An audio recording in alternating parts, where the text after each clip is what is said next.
Good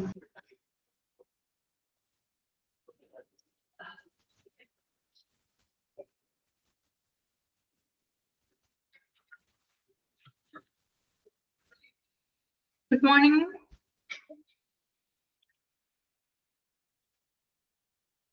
Good morning.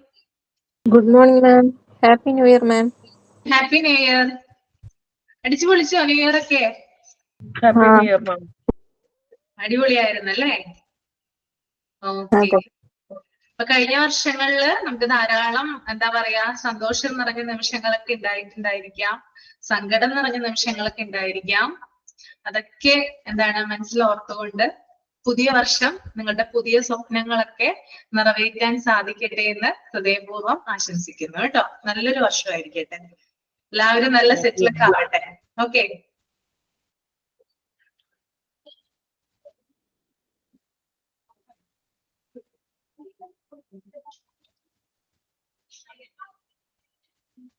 അടുത്തത് health information manager ആണ് കേട്ടോ. Okay.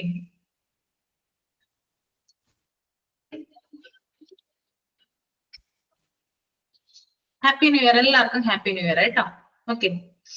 Health information manager. Health information managers HIM organize, oversee and protect patient health information data, which includes symptoms, diagnosis, medical histories, test results and procedures. The exact job description relies on the professional's job title. However, there are some daily tasks that most health information managers do. അതായത് health information manager എന്ന് പറഞ്ഞാൽ നമുക്ക് അറിയാനായിട്ട് സാധിക്കും, പേരിൽ തന്നെയുണ്ട്, health information management department കൈകാര്യം ചെയ്യുന്ന വ്യക്തിയാണ്. അദ്ദേഹത്തിന്റെ പ്രധാനപ്പെട്ട റോൾ എന്ന് പറയുന്നത് എന്താണെന്ന് ഞാൻ പറഞ്ഞുതരാം കേട്ടോ. അതായത് സിംറ്റംസ്, ഡയഗ്നോസിസ്, പേഷ്യൻസിന്റെ മെഡിക്കൽ ഹിസ്റ്ററീസ്, പേഷ്യന്റിന്റെ ടെസ്റ്റ് റിസൾട്ടുകള്, പേഷ്യന്റിന് നൽകിയിരിക്കുന്ന പ്രൊസീജിയേഴ്സ് എന്നിവ ഉൾപ്പെടുന്ന രോഗിയുടെ ആരോഗ്യ വിവര ഡാറ്റ, അതായത് health information data health information manager organise ചെയ്യുകയും അതിന് മേൽനോട്ടം വഹിക്കുകയും പ്രൊട്ടക്ട് ചെയ്യുകയും ചെയ്യുന്നു. അതാണ് ആ ഒരു പാരാഗ്രാഫിൽ പറഞ്ഞിരിക്കുന്നത്. അതായത് രോഗിയുടെ ആരോഗ്യ വിവരങ്ങൾ അടങ്ങിയിട്ടുള്ള ഹെൽത്ത് ഇൻഫോർമേഷൻ ഡാറ്റ ഇല്ല, അതെന്ത് ചെയ്യുന്നുണ്ട്? ഹെൽത്ത് ഇൻഫോർമേഷൻ മാനേജർ ആണ് അത് പ്രൊട്ടക്ട് ചെയ്യേണ്ടതും അതുപോലെ തന്നെ അതിന് സൂപ്പർവിഷൻ കൊടുക്കേണ്ടതും. അപ്പൊ പ്രധാന മേൽനോട്ടക്കാരനായിട്ട് ഇരിക്കുന്നത് ഈ ഒരു വ്യക്തിയാണ്. Okay. Then duties of health information manager. പ്രധാനപ്പെട്ട ഡ്യൂട്ടീസ് എന്തൊക്കെയാണ് മാനേജറുടെ? ഫസ്റ്റ് വൺ ഇവിടെ പറയുന്നുണ്ട്, establish health information system and process to ensure the complete and accurate documentation of medical reports. അതായത് കൃത്യമായ മെഡിക്കൽ ഡോക്യുമെന്റേഷൻ ഉറപ്പാക്കുന്നു. അതായത് അതായത് ആ പേഷ്യന്റിന്റെ ഹെൽത്ത് ഇൻഫോർമേഷൻ ഡാറ്റ കൃത്യമാണോ, അത് ആക്യുറേറ്റ് ആണോ എന്നൊക്കെ ചെക്ക് ചെയ്യുന്നത് ഇദ്ദേഹത്തിന്റെ ഡ്യൂട്ടിയാണ്. ദെൻ രണ്ടാമത്തെ പോയിന്റ്, ഇത് കുറച്ച് വളച്ചൊടിച്ചാണ് പറഞ്ഞേക്കുന്നത്, ഇതൊന്നും ആവശ്യമില്ല കേട്ടോ. ഡോക്യുമെന്റേഷൻ ഉറപ്പാക്കുന്നത് മാത്രം ഇന്ന് നോട്ട് ചെയ്താൽ മതി. Work with various medical staff including nurses and doctors to enhance the quality and accuracy of patient information. രോഗികളുടെ വിവരങ്ങളുടെ ക്വാളിറ്റി വർദ്ധിപ്പിക്കുന്നതിന് വേണ്ടിയിട്ട് നഴ്സുമാരും ഡോക്ടർമാരും ഉൾപ്പെടെ വിവിധ മെഡിക്കൽ സ്റ്റാഫുകളുമായി പ്രവർത്തിക്കുന്നു. ഇപ്പൊ എന്ത് ചെയ്യുന്നുണ്ട്? ഈ ഹെൽത്ത് ഇൻഫോർമേഷൻ ഡാറ്റയുടെ ആക്യുറസി ഉറപ്പാക്കുന്നതിന് വേണ്ടിയിട്ട് നഴ്സുമാരും ഡോക്ടർമാരുമായിട്ട് പ്രവർത്തിക്കുന്നു. Then third one is code. Code in the bracket or collaborate with the coders to ensure secure and bug-free system for controlling health information. അതായത് പല പല കോഡുകൾ ഉപയോഗിക്കുന്നുണ്ട് ഹോസ്പിറ്റൽ ഇൻഫോർമേഷൻ സിസ്റ്റത്തിൽ, പല പല കോഡുകൾ ഉപയോഗിക്കുന്നുണ്ട്. അപ്പൊ ആ കോഡുകളുടെ സുരക്ഷയ്ക്ക് വേണ്ടിയിട്ടുള്ള പ്രൊട്ടക്ഷൻ കൊടുക്കുക, അതുവഴി ഹെൽത്ത് ഇൻഫോർമേഷൻ ഡാറ്റയെ കൺട്രോൾ ചെയ്യുക എന്നുള്ളതും ഈ ഒരു വ്യക്തിയുടെ ഡ്യൂട്ടിയാണ്. Then fourth one, make regular audits to ensure the health information department techniques and process comply with the guidelines as well as federal and state laws. അതായത് ഹെൽത്ത് ഇൻഫോർമേഷൻ ഡിപ്പാർട്ട്മെന്റുമായി ബന്ധപ്പെട്ടിട്ടുള്ള ഓഡിറ്റുകൾ കൈകാര്യം ചെയ്യുക. ആ ഓഡിറ്റുകൾ കൃത്യമാണോ എന്ന് ഉറപ്പുവരുത്തുക. ആ ഡിപ്പാർട്ട്മെന്റ് എന്തുണ്ട്, ഡെയിലി അപ് ടു ഡേറ്റ് ആയിട്ട് ഓഡിറ്റുകൾ നടപ്പാക്കുന്നുണ്ട് അല്ലെ. അപ്പൊ അത് ചെക്ക് ചെയ്യേണ്ടത് ആരുടെ ഉത്തരവാദിത്വമാണ്? ഹെൽത്ത് ഇൻഫോർമേഷൻ മാനേജറുടെ ഉത്തരവാദിത്വമാണ്. Cooperate with the complaints officers that regularly track audits and denials from third-party auditors and insurance companies and find trends in the data. അതുപോലെ തന്നെ ഹെൽത്ത് ഇൻഫോർമേഷൻ ഡിപ്പാർട്ട്മെന്റിൽ പ്രവർത്തിക്കുന്ന ഒരു വ്യക്തിയാണ് കംപ്ലൈന്റ്സ് ഓഫീസർ എന്ന് പറയുന്നത്. ഇവരുടെ കംപ്ലൈന്റുകൾ അതുപോലെ ഹെൽത്ത് ഇൻഫോർമേഷനുമായി ബന്ധപ്പെട്ട കാര്യങ്ങളൊക്കെ കൈകാര്യം ചെയ്യുന്ന ഒരു വ്യക്തിയാണ് കംപ്ലൈന്റ്സ് ഓഫീസർ. അദ്ദേഹവുമായിട്ട് കോപ്പറേറ്റ് ചെയ്യുകയും ഡെയിലിയുള്ള ഓഡിറ്റുകൾ ട്രാക്ക് ചെയ്യുകയും ഇൻഷുറൻസ് കമ്പനികളിൽ നിന്ന് റിജക്ഷൻ ഒക്കെ വന്നു കഴിഞ്ഞാൽ അത് ചെക്ക് ചെയ്യുകയും ചെയ്യേണ്ടത് ആരാണ്? ഇദ്ദേഹത്തിന്റെ duty. The last one, organize and analyze health information for better utilization, process improvement, preparing reports and research purposes. These are some jobs carried out by health information managers relying on the specific subfield we end up in. We may have more specialized duties. അതുപോലെ തന്നെ റിപ്പോർട്ടുകൾ prepare ചെയ്യുക, research പർപ്പസിനായിട്ടുള്ള കാര്യങ്ങളൊക്കെ ചെയ്തു കൊടുക്കുക.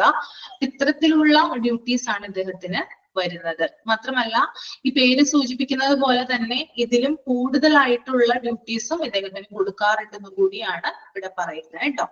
Okay, just ആ പേര് മാത്രം ഒന്ന് ഓർത്തിരിക്കുക. ഇങ്ങനെ ഒരു വ്യക്തി ഇതുമായിട്ട് ബന്ധപ്പെട്ട് പ്രവർത്തിക്കുന്നുണ്ടെന്ന് മാത്രം അറിഞ്ഞിരിക്കുക. ഡ്യൂട്ടീസും കാര്യങ്ങളും ഒന്നും ഇമ്പോർട്ടന്റ് അല്ല കേട്ടോ. ഓക്കെ, അതൊക്കെ ഉള്ളിൽ നിന്നുള്ള ക്വസ്റ്റ്യൻസ് ആണ്, അതൊന്നും ആവശ്യമില്ലാത്തതാണ്. ഓക്കെ, ക്ലിയർ ആണോ? ഓക്കെ ആണോ? മനസ്സിലായില്ലേ? ഞാൻ ഇതിനകത്ത് ഇമ്പോർട്ടന്റ് ആയിട്ടുള്ള കാര്യങ്ങൾ പറഞ്ഞുതരാം. ഏതൊക്കെയാണ് നോട്ട് ചെയ്യേണ്ടതെന്ന്, കൂടുതൽ ഇമ്പോർട്ടൻസ് കൊടുത്ത് പഠിക്കേണ്ടതെന്ന് പറഞ്ഞുതരാം കേട്ടോ. CPOയുടെ ഫുൾ ഫോം അതുപോലെ CDSS അതിന്റെ ഫുൾ ഫോമുകൾ കറക്റ്റ് ആയിട്ട് അറിഞ്ഞിരിക്കുക. ഓക്കെ, അതാണ് ആദ്യത്തേത്. ബാക്കിൽ നിന്നാണ് ഞാൻ തുടങ്ങുന്നേ. റേഡിയോളജിക്കൽ ഇൻഫോർമേഷൻ സിസ്റ്റം എന്താണെന്ന് അറിഞ്ഞു വെക്കുക. പാക്സിന്റെ ഫുൾ ഫോം അറിഞ്ഞു വെക്കുക. പാക്സും HISഉം അതുപോലെ തന്നെ RISഉം കൂടി ഇന്റഗ്രേറ്റ് ചെയ്തിട്ടാണ് പ്രവർത്തിക്കുന്നത്. ആ ഒരു കാര്യങ്ങളൊക്കെ അറിഞ്ഞിരിക്കുക. ദെൻ അതുപോലെ തന്നെ ലബോറട്ടറി ഇൻഫോർമേഷൻ സിസ്റ്റം അതും ഇമ്പോർട്ടന്റ് ആണ്. ദെൻ കമ്പാരിസൺ വിത്ത് പേപ്പർ ബേസ്ഡ് റിപ്പോർട്ട് അതും ഇമ്പോർട്ടന്റ് ആണ്. ദെൻ EHRന്റെ ക്യാരക്ടറിസ്റ്റിക്സ് എന്തൊക്കെയാണ്? Then master patient index, remote patient monitoring, e-prescribing.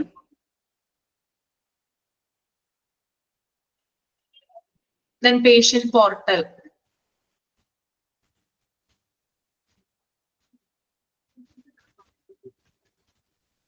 Then ഈ ഒരു കാര്യങ്ങളൊക്കെ 1 by 1 ആയിട്ട് ഓർത്തിരിക്കുക. എന്തൊക്കെയാണ്? HMSന്റെ അപ്പോയിന്റ്മെന്റ് മാനേജ്മെന്റ് കമ്പോണൻസ്, HISന്റെ അതുപോലെ തന്നെ പേഷ്യന്റ് മാനേജ്മെന്റ്, ഫെസിലിറ്റി മാനേജ്മെന്റ്. ഉള്ളിൽ നിന്ന് ഇറങ്ങി പഠിക്കണം എന്നല്ല പറയുന്നേ, പോയിന്റുകളായിട്ട് ഓർത്ത് വെക്കുക. Staff management, supply management, financial management, insurance management, laboratory management, report management. അതുപോലെ തന്നെ last one uses of computer ഉണ്ടല്ലോ, അതിന്റെ ഹെഡിങ്ങുകൾ മാത്രം ഒന്ന് പഠിച്ചു വെക്കുക. ഓക്കെ, എന്തൊക്കെയാണെന്ന് കേട്ടോ. ഇത്രേ ഉള്ളൂ. ക്ലിയർ ആണോ? ഓക്കെ ആണോ? അടയാളപ്പെടുത്തിയോ?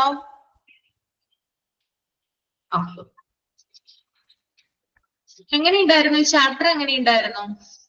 കുറെ കാര്യങ്ങളൊക്കെ മനസ്സിലായല്ലേ? കമ്പ്യൂട്ടറുമായി ബന്ധപ്പെട്ടിട്ട് മനസ്സിലായോ? എന്തൊക്കെ ടൂളുകളാണ് ഹോസ്പിറ്റലുകൾ ഉപയോഗിക്കുന്നത് കമ്പ്യൂട്ടറിൽ, അതൊക്കെ മനസ്സിലായോ? കമ്പ്യൂട്ടർ ഉപയോഗിച്ച് എന്തൊക്കെ ചെയ്യാം ഹോസ്പിറ്റലുകളിൽ നിന്ന്? ക്ലിയർ ആണോ അതിനെ കുറിച്ച്?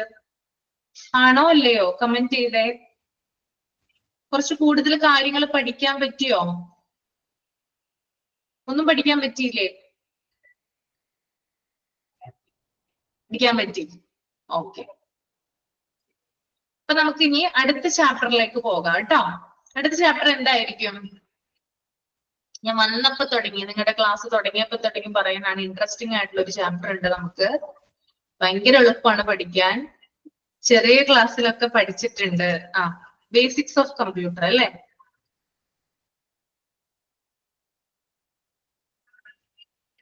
ഓക്കെ, കമ്പ്യൂട്ടർ പഠിക്കാൻ നമുക്ക് കുറച്ച്. ഇത്രയും നാളെ കുറച്ച് ടഫുള്ള കാര്യങ്ങളൊക്കെ ആയിരുന്നു. നമുക്ക് ഇനി ഇൻട്രസ്റ്റിംഗ് ആയിട്ടുള്ള കാര്യം പഠിച്ചു തുടങ്ങാം. അപ്പൊ കമ്പ്യൂട്ടറിനെ കുറിച്ചിട്ടാണ് നമ്മൾ പഠിക്കാനായിട്ട് പോകുന്നത്. എല്ലാവർക്കും അറിയുന്ന കാര്യം തന്നെയാണ്. കുഞ്ഞു ക്ലാസ് തൊട്ടേ നമ്മൾ കമ്പ്യൂട്ടറിന്റെ ബേസ് ഒക്കെ അറിഞ്ഞു വന്നിരുന്നവരാണ്. ഇപ്പോഴും കമ്പ്യൂട്ടറുകൾ ധാരാളം ഉപയോഗിക്കുന്നവരുണ്ട്. അതുകൊണ്ട് തന്നെ ഈ ചാപ്റ്റർ എളുപ്പമാണെന്ന് ഞാൻ വിചാരിക്കുന്നു. അപ്പൊ ഒരു ഇൻട്രൊഡക്ഷൻ കൊടുത്തിട്ടുണ്ട്. ബേസിക്സ് ഓഫ് കമ്പ്യൂട്ടർ എന്ന് പറയുന്ന ചാപ്റ്ററിൽ ഫണ്ടമെന്റൽസ് ഓഫ് കമ്പ്യൂട്ടർ എന്ന് പറയുന്ന ഒരു ഇൻട്രൊഡക്ഷൻ കൊടുത്തിട്ടുണ്ട്. അത് ഞാൻ വായിച്ചു കഴിഞ്ഞിട്ട് എക്സ്പ്ലെയിൻ ചെയ്തു തരാം. ഓക്കെ, എടുത്തോട്ടെ? റെഡിയാണോ എല്ലാവരും? Computers are electronic equipment that process and store digital data. They consist of hardware and software components that work together to carry out various tasks.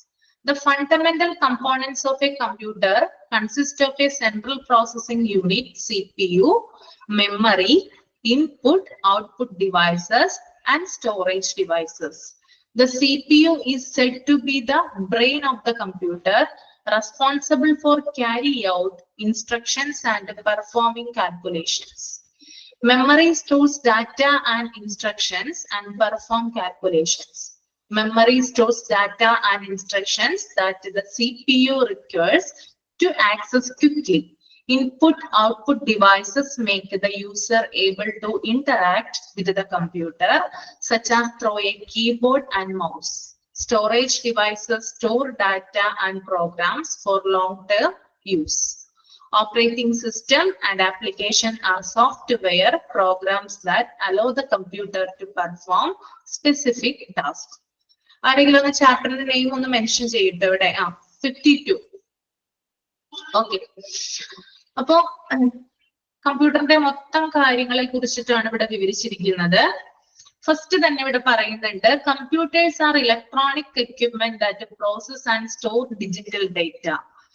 Digital data process ചെയ്യുകയും സംഭരിക്കുകയും ചെയ്യുന്ന ഇലക്ട്രോണിക് ഉപകരണമാണ് computer എന്ന് പറയുന്നത്. എന്താണ് ഇവിടെ ചെയ്യുന്നത്? ഡിജിറ്റൽ ആയിട്ടുള്ള ഡാറ്റ പ്രോസസ്സ് ചെയ്യുന്നു, മാത്രമല്ല അത് സ്റ്റോർ ചെയ്യുന്നു. അത്തരത്തിൽ ഉപയോഗിക്കുന്ന ഉപകരണങ്ങളെയാണ് കമ്പ്യൂട്ടർ എന്ന് വിളിക്കുന്നത്. Okay, they consist of hardware and software components that work together to carry out various tasks. വിവിധ ജോലികൾ നിർവഹിക്കുന്നതിന് ഒരുമിച്ച് പ്രവർത്തിക്കുന്ന ഹാർഡ്വെയറും സോഫ്റ്റ്വെയറും ഘടകങ്ങളും അതിൽ അടങ്ങിയിരിക്കുന്നു. അപ്പൊ കമ്പ്യൂട്ടർ പ്രവർത്തിക്കുന്നത് എങ്ങനെയാണ്? ഹാർഡ്വെയറും ഉണ്ട്, സോഫ്റ്റ്വെയറും ഉണ്ട്. ഇത് രണ്ടും ഇന്റഗ്രേറ്റ് ചെയ്തിട്ടാണ് കമ്പ്യൂട്ടറിലെ ടാസ്കുകൾ ഫിനിഷ് ചെയ്യുന്നത്. Okay, the fundamental components of a computer consist of a central processing unit, memory, input-output devices, and storage devices. അതായത് കമ്പ്യൂട്ടറിന്റെ അടിസ്ഥാന ഘടകങ്ങൾ എന്ന് പറയുന്നത് first one central processing unit ആണ്, CPU എന്ന് പറയും അല്ലെ? CPU, അതുപോലെ തന്നെ മെമ്മറി ഉണ്ട് കമ്പ്യൂട്ടറിന്, ഇൻപുട്ട് ഡിവൈസസ് ഉണ്ട്, ഔട്ട്പുട്ട് ഡിവൈസസ് ഉണ്ട്, സ്റ്റോറേജ് ഡിവൈസസുകളും ഉണ്ട്. അപ്പൊ എന്തൊക്കെയാണ് കമ്പ്യൂട്ടറിന്റെ പ്രധാനപ്പെട്ട കമ്പോണന്റ്? അണ്ടർലൈൻ ചെയ്യാട്ടോ. സെൻട്രൽ പ്രോസസ്സിംഗ് യൂണിറ്റ് അഥവാ CPU, then memory, input devices and output devices, then storage devices. Okay, the CPU is said to be the brain of the computer. കമ്പ്യൂട്ടറിന്റെ ബ്രെയിൻ എന്ന് വിശേഷിപ്പിക്കുന്നത് CPU ആണ്. ചെറിയ ക്ലാസ് തുടങ്ങിയേ പഠിക്കുന്നതാണ് അല്ലെ? കമ്പ്യൂട്ടറിന്റെ തലച്ചോറ് ഏതാണെന്ന് ചോദിക്കുമ്പോൾ നിങ്ങൾ എന്താ പറയാ? CPU എന്നാ പറയാ. ഓക്കെ, അപ്പൊ CPU ആണ് ഇതിന്റെ ബ്രെയിൻ എന്ന് വിശേഷിപ്പിക്കുന്നത്. ഇതിന് ചില റെസ്പോൺസിബിലിറ്റി ഉണ്ട് സിപിയുവിന്. എന്താണ് അതിന്റെ responsibility? Responsible for carry out instructions and performing calculations. അതായത് ഇൻസ്ട്രക്ഷൻസിനെ വഹിക്കുക, കമ്പ്യൂട്ടറിലേക്ക് ആവശ്യമായിട്ടുള്ള ഇൻസ്ട്രക്ഷൻസിനെ വഹിക്കുക, കൊണ്ടുപോകുക, കാൽക്കുലേഷൻസ് ചെയ്യുക. Okay, then memory stores data and instructions and performs calculation. Memory എന്ത് ചെയ്യുന്നുണ്ട്? മെമ്മറി ഡാറ്റ സ്റ്റോർ ചെയ്യുന്നുണ്ട്, അതുപോലെ തന്നെ ഇൻസ്ട്രക്ഷൻസും കാൽക്കുലേഷൻസും പെർഫോം ചെയ്യുന്നുണ്ട്. ഇനി memory stores data and instruction that the CPU requires to access quickly. CPU-വിന് വേഗത്തിൽ ആക്സസ് ചെയ്യാൻ ആവശ്യമായ ഡാറ്റയും നിർദ്ദേശങ്ങളും മെമ്മറി സംഭരിക്കുന്നു. ഓക്കെ, അതുപോലെ തന്നെ input output devices make the user able to interact with the computer such as through a keyboard and mouse. Input output ഉപകരണങ്ങള്, അതായത് കീബോർഡ്, മൗസ് എന്നിവ വഴി കമ്പ്യൂട്ടറുമായി കമ്മ്യൂണിക്കേറ്റ് ചെയ്യാൻ യൂസറിനെ സഹായിക്കുന്നു. അല്ലെ, അതായത് നമുക്കൊരു കമ്പ്യൂട്ടർ യൂസ് ചെയ്യണമെങ്കിൽ അതിന് നമ്മളെ സഹായിക്കുന്ന ചില ഘടകങ്ങളാണ് എന്ത്? കീബോർഡും മൗസും. ഞാൻ നിങ്ങളുടെ മുമ്പിൽ ഇപ്പൊ ഇരിക്കുന്നുണ്ട് അല്ലെ, ഏത് സമയം മൗസ് പിടിച്ചാൽ ക്ലിക്ക് ചെയ്യുന്നുണ്ട്, എന്തിനു വേണ്ടിയിട്ട്? സ്ക്രോൾ ചെയ്യാൻ വേണ്ടിയിട്ട്. അപ്പോ ഇത്തരം ചില ഉപകരണങ്ങളിലൂടെയാണ് നമുക്ക് കമ്പ്യൂട്ടറിനെ പ്രവർത്തിപ്പിക്കാനായിട്ട് സാധിക്കുക. Okay, then storage devices store data and programs for long-term use. Storage ഉപകരണങ്ങള് ലോങ് ടേം യൂസിനായി ഡാറ്റ പ്രോഗ്രാം സ്റ്റോർ ചെയ്യുന്നു. Operating system and applications are software programs that allow the computer to perform specific tasks. Operating സോഫ്റ്റ്വെയറും application സോഫ്റ്റ്വെയറുകളും അതുപോലെ തന്നെ കമ്പ്യൂട്ടറിനെ നിർദ്ദിഷ്ട ജോലികൾ ചെയ്യാൻ അനുവദിക്കുന്ന സോഫ്റ്റ്വെയർ പ്രോഗ്രാംസ് ആണ്. അപ്പോ ഓപ്പറേറ്റിംഗ് സോഫ്റ്റ്വെയർ ഉണ്ട്, ആപ്ലിക്കേഷൻ സോഫ്റ്റ്വെയർ ഒക്കെ ഉണ്ട്. എന്തിനു വേണ്ടിയിട്ടാണ് ഇത് സഹായിക്കുന്നത്? കമ്പ്യൂട്ടറിന് നിർദ്ദിഷ്ട ജോലികൾ, ചില ടാസ്കുകൾ ഫിനിഷ് ചെയ്യാനുണ്ട്, അതിനു വേണ്ടിയിട്ട് ഇതിനെ സഹായിക്കുന്നുണ്ട്. ഓക്കെ, ക്ലിയർ ആണോ ഇത്രയും പറഞ്ഞത്? ഓക്കെ ആണോ? എന്തെങ്കിലും ഡൗട്ട് ഉണ്ടോ ഈ ഒരു ഇൻട്രൊഡക്ഷൻ പറഞ്ഞപ്പോ ആർക്കെങ്കിലും? ഇല്ല?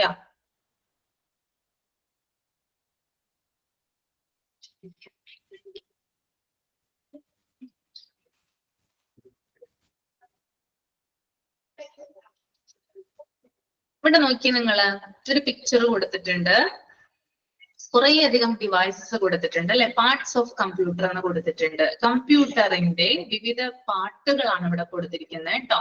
നിങ്ങൾക്ക് നോക്കിയാൽ അറിയാം, മോണിറ്റർ ഉണ്ട്, keyboard, computer case, processor, mother board, hard disk, CPU, GPU, power supply, speaker, printer, mouse.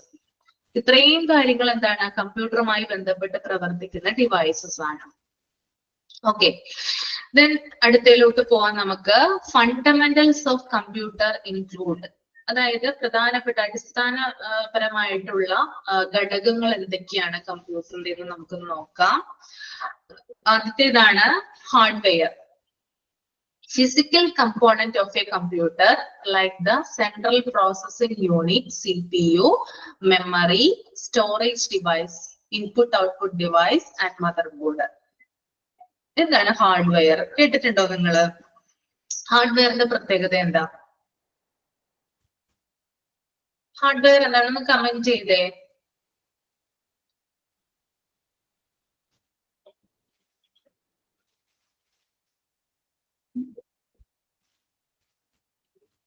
Touch. അതാണ് പ്രത്യേകത. We can touch. ഹാർഡ്വെയർ എന്ന് പറഞ്ഞാൽ നമുക്ക് സ്പർശിക്കാനായിട്ട് സാധിക്കും. കമ്പ്യൂട്ടറിന്റെ ഡിവൈസസുകളിൽ നമുക്ക് ടച്ച് ചെയ്യാൻ സാധിക്കുന്ന ഏതൊരു ഡിവൈസസിനെയും നമുക്ക് ഹാർഡ്വെയർ എന്ന് വിളിക്കാം. ഓക്കെ, ഇവിടെ പറഞ്ഞിട്ടുണ്ട് സെൻട്രൽ പ്രോസസിംഗ് യൂണിറ്റ് CPU നമുക്ക് ടച്ച് ചെയ്യാനായിട്ട് സാധിക്കും. മെമ്മറി ടച്ച് ചെയ്യാനായിട്ട് പറ്റും.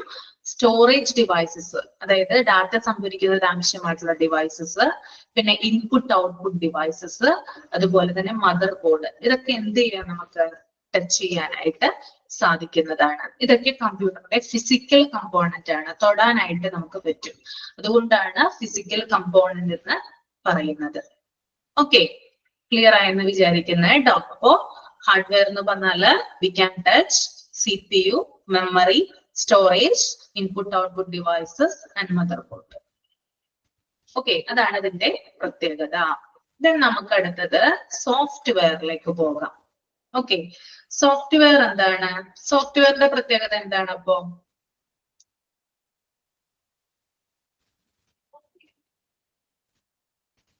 ഹാർഡ്വെയർ പറഞ്ഞാൽ വി ക്യാൻ ടച്ച് എന്ന് പറഞ്ഞല്ലേ. സോഫ്റ്റ്വെയറോ? വിസിബിൾ. ആ ആ വി കനോട്ട് ടച്ച്. നമുക്ക് തൊടാനായിട്ട് സാധിക്കില്ല. അതാണ് സോഫ്റ്റ്വെയർ കേട്ടോ. അപ്പൊ നമുക്ക് നോക്കാം എന്താണ് അതിനകത്ത് പറഞ്ഞിരിക്കുന്നതെന്ന്. Programs and operating systems that make the computer able to perform tasks. This consists of system software, example Windows, Mac OS, Linux, and application software, example word processor, web browser, games. ഇപ്പൊ ഞാൻ പറഞ്ഞു V cannot touch, നമുക്ക് തൊടാനായിട്ട് സോഫ്റ്റ്വെയറിനെ സാധിക്കില്ല. അപ്പോ ഈ സോഫ്റ്റ്വെയറിനെ തന്നെ രണ്ടായിട്ട് തിരിച്ചിട്ടുണ്ട്. ഈ സോഫ്റ്റ്വെയർ ഉപയോഗിച്ചുകൊണ്ടാണ് കമ്പ്യൂട്ടർ വിവിധ ടാസ്കുകൾ ചെയ്യുന്നത്. ഇപ്പൊ രണ്ടായിട്ട് തിരിച്ചിട്ടുണ്ട്. ഒന്ന് സിസ്റ്റം സോഫ്റ്റ്വെയർ ആണ്. സിസ്റ്റം സോഫ്റ്റ്വെയറിന് എക്സാമ്പിൾ കൊടുത്തിട്ടുണ്ട് വിൻഡോസ്, മാക്കോസ്, ലിനക്സ്. രണ്ടാമത്തത് ആപ്ലിക്കേഷൻ സോഫ്റ്റ്വെയർ ആണ്. ആപ്ലിക്കേഷൻ സോഫ്റ്റ്വെയറിന് എക്സാമ്പിൾ കൊടുത്തിട്ടുണ്ട് word processors, web browsers, games. ഇപ്പൊ രണ്ടായിട്ട് തിരിച്ചിട്ടുണ്ട്. ഇനി നമുക്ക് എന്താണ് ഇതൊന്നും കൂടി ഒന്ന് എക്സ്പ്ലെയിൻ ചെയ്ത് നമുക്കൊന്ന് നോക്കാം. എന്താണ് സിസ്റ്റം സോഫ്റ്റ്വെയർ, എന്താണ് ആപ്ലിക്കേഷൻ സോഫ്റ്റ്വെയർ? സിസ്റ്റം സോഫ്റ്റ്വെയറിന്റെ പ്രത്യേകത എന്താണ്? എന്താണ് സിസ്റ്റം സോഫ്റ്റ്വെയറിന്റെ സ്പെഷ്യാലിറ്റി?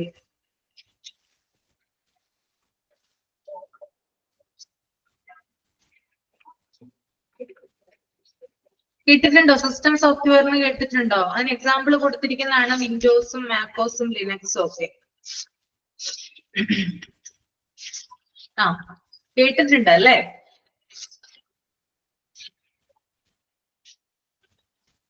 അതായത് ഒരു കമ്പ്യൂട്ടറിന്റെ ഏറ്റവും അടിസ്ഥാനപരമായ കാര്യങ്ങളെ നിയന്ത്രിക്കുന്നത് സിസ്റ്റം സോഫ്റ്റ്വെയർ ആണ്. ഒരു കമ്പ്യൂട്ടറിന്റെ ഏറ്റവും അടിസ്ഥാനപരമായ കാര്യങ്ങളെ നിയന്ത്രിക്കുന്നത് സിസ്റ്റം സോഫ്റ്റ്വെയർ ആണ്. ഒരു സിസ്റ്റം സോഫ്റ്റ്വെയർ ഉണ്ടെങ്കിൽ മാത്രമേ കമ്പ്യൂട്ടറിന് വർക്ക് ചെയ്യാനായിട്ട് സാധിക്കുള്ളൂ. അതാണ് അതിന്റെ പ്രത്യേകത കേട്ടോ. ഒരു സിസ്റ്റം സോഫ്റ്റ്വെയർ ഉണ്ടെങ്കിൽ മാത്രമാണ് കമ്പ്യൂട്ടറിന് വർക്ക് ചെയ്യാനായിട്ട് സാധിക്കൂ. ഔട്ട്പുട്ട് ഡിവൈസസിനെയും ഇൻപുട്ട് ഡിവൈസസിനെയും ഡിറ്റക്ട് ചെയ്യുകയും അതിനെ നിയന്ത്രിക്കുകയും ചെയ്യുന്നത് സിസ്റ്റം സോഫ്റ്റ്വെയർ. ഓക്കെ, എന്താണ് ഞാൻ പറഞ്ഞത്? ഔട്ട്പുട്ട് ഡിവൈസസ് ഉണ്ട്, ഇൻപുട്ട് ഡിവൈസസ് ഉണ്ട്. അതിനെ ഡിറ്റക്ട് ചെയ്യുകയും അതിനെ നിയന്ത്രിക്കുകയും ചെയ്യുന്നത് സിസ്റ്റം സോഫ്റ്റ്വെയർ ആണ്. ഓക്കെ, പിന്നെ കമ്പ്യൂട്ടർ ഓൺ ആകുന്നത് മുതൽ ഓഫ് ആകുന്നത് വരെയുള്ള വർക്കുകൾ കൈകാര്യം ചെയ്യുന്നത് സിസ്റ്റം സോഫ്റ്റ്വെയർ ആണ്. ക്ലിയർ ആണോ പറഞ്ഞത്? എന്തൊക്കെ പോയിന്റ് പറഞ്ഞു സിസ്റ്റം സോഫ്റ്റ്വെയറെ കുറിച്ചിട്ട്? ഇവിടെ എക്സ്പ്ലനേഷൻ ചെയ്ത് കൊടുത്തിട്ടില്ല കേട്ടോ. ഞാനിത് ഉള്ളിൽ നിന്ന് എടുത്ത് പറഞ്ഞതാണ്. അതെന്താണെന്ന് അറിഞ്ഞിരിക്കണമല്ലോ രണ്ട് കാര്യങ്ങൾ ഇവിടെ മെൻഷൻ ചെയ്യുമ്പോൾ. ഒന്നും കൂടി പറഞ്ഞുതരാം. ഒരു കമ്പ്യൂട്ടറിന്റെ ഏറ്റവും അടിസ്ഥാനപരമായ കാര്യങ്ങളെ നിയന്ത്രിക്കുന്നത് സിസ്റ്റം സോഫ്റ്റ്വെയർ ആണ്. ഓക്കെ, ഒരു കമ്പ്യൂട്ടറിന്റെ ഏറ്റവും അടിസ്ഥാനപരമായ കാര്യങ്ങളെ നിയന്ത്രിക്കുന്നത് സിസ്റ്റം സോഫ്റ്റ്വെയർ ആണ്. ഒരു സിസ്റ്റം സോഫ്റ്റ്വെയർ ഉണ്ടെങ്കിൽ മാത്രമേ കമ്പ്യൂട്ടറിന് വർക്ക് ചെയ്യാൻ സാധിക്കൂ. ഒരു സിസ്റ്റം സോഫ്റ്റ്വെയർ ഉണ്ടെങ്കിൽ മാത്രമേ കമ്പ്യൂട്ടറിന് വർക്ക് ചെയ്യാൻ സാധിക്കൂ.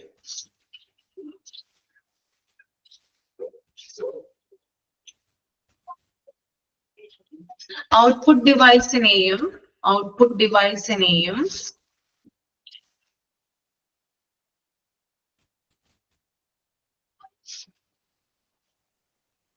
ഇൻപുട്ട് ഡിവൈസിനെയും ഡിറ്റക്ട് ചെയ്യുകയും ഔട്ട്പുട്ട് ഡിവൈസിനെയും ഇൻപുട്ട് ഡിവൈസിനെയും ഡിറ്റക്ട് ചെയ്യുകയും അതിനെ നിയന്ത്രിക്കുകയും ചെയ്യുന്നത്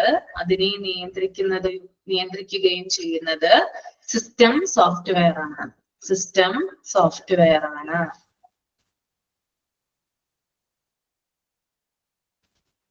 കമ്പ്യൂട്ടർ ഓൺ ആകുന്നത് മുതൽ ഓഫ് ആകുന്നത് വരെയുള്ള വിവിധ പ്രവർത്തനങ്ങൾ നടത്തുന്നത് സിസ്റ്റം സോഫ്റ്റ്വെയർ ആണ്.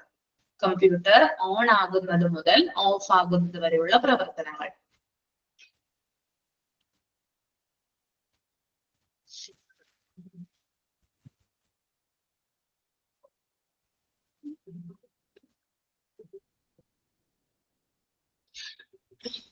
അടുത്തത് ഏതാണ്? ഇനി സിസ്റ്റം സോഫ്റ്റ്വെയർ കഴിഞ്ഞാൽ അടുത്ത രണ്ടാമത്തെ എന്താ പറയാനുള്ളത് നമുക്ക്? ഇതിനെ കുറിച്ചിട്ടാണ്. കേട്ടിട്ടുണ്ടോ? Application software. എന്താണ് ആപ്ലിക്കേഷൻ സോഫ്റ്റ്വെയറിന്റെ പ്രത്യേകത? അപ്പോ സിസ്റ്റം സോഫ്റ്റ്വെയറിന്റെ പ്രത്യേകതകളാണ് ഞാൻ ഇപ്പൊ പറഞ്ഞത്.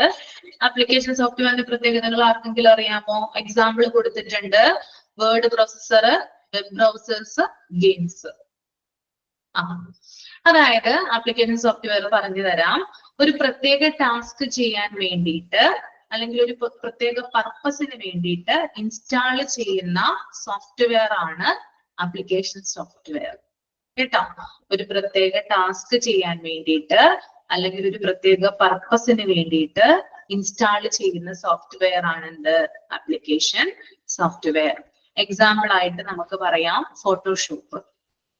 ഓക്കെ, ഫോട്ടോഷോപ്പ് എന്തിനാ ഉപയോഗിക്കുന്നേ? എന്തിനാ ഇൻസ്റ്റാൾ ചെയ്യുന്നത്? ഫോട്ടോഷോപ്പിന്റെ ഉപയോഗം എന്താ?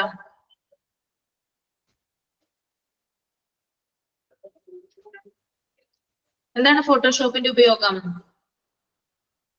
ആർക്കും അറിയില്ല. ഫോട്ടോസ് എഡിറ്റ് ചെയ്യുന്നതിന് വേണ്ടിയിട്ട് കേട്ടോ. ഓക്കെ, അപ്പൊ ഇത്തരത്തിലുള്ള ഫോട്ടോഷോപ്പ് എന്ന് പറയുന്നത് ഒരു ആപ്ലിക്കേഷൻ സോഫ്റ്റ്വെയർ ആണ്. അതുപോലെ തന്നെ മറ്റൊരു ആപ്ലിക്കേഷൻ സോഫ്റ്റ്വെയർ ആണ് MS Word. MS Word എന്താണ് അതിന്റെ പ്രത്യേകത? നമ്മൾ കമ്പ്യൂട്ടർ ആണ് കൈകാര്യം ചെയ്യുന്നത്, അതുകൊണ്ടാണ് ഞാൻ നിങ്ങളോട് ചോദിക്കുന്നത് കേട്ടോ. MS Wordന്റെ പ്രത്യേകത എന്താണ്? നമുക്ക് വേർഡ്സ് ടൈപ്പിങ്ങിന് വേണ്ടിയിട്ട്, ഡോക്യുമെന്റുകൾ ടൈപ്പ് ചെയ്യാൻ വേണ്ടിയിട്ടാണ് MS Word ഉപയോഗിക്കുന്നത്. ഓക്കെ, അപ്പോ ഇത് ഏറ്റവും വലിയൊരു പ്രത്യേകത എന്ന് പറയുന്നത് യൂസേഴ്സിന്റെ ആവശ്യത്തിനനുസരിച്ച് യൂസ് ചെയ്യുന്നു. നമ്മുടെ ആവശ്യത്തിനനുസരിച്ചിട്ടാണ് നമ്മളത് യൂസ് ചെയ്യുന്നത്. ഉപയോഗത്തിനായി ഓപ്പൺ ചെയ്യുന്നു, ഉപയോഗശേഷം ക്ലോസ് ചെയ്യുന്നു. അതാണ് ആപ്ലിക്കേഷൻ സോഫ്റ്റ്വെയറിന്റെ മറ്റൊരു പ്രത്യേകത. എന്താണ്? യൂസേഴ്സിന്റെ ആവശ്യത്തിനനുസരിച്ച് യൂസ് ചെയ്യുന്നു, ദെൻ ഉപയോഗത്തിനായി ഓപ്പൺ ചെയ്യുന്നു, ഉപയോഗശേഷം ക്ലോസ് ചെയ്യുന്നു. ഓക്കെ, അതായത് ഒരു കുഞ്ഞു ഉദാഹരണം പറഞ്ഞു തരാം നിങ്ങൾക്ക് ഇതുമായി ബന്ധപ്പെട്ടിട്ട്. അപ്പൊ കൂടുതൽ നിങ്ങൾക്ക് ഇത് ക്ലിയർ ആകും കേട്ടോ.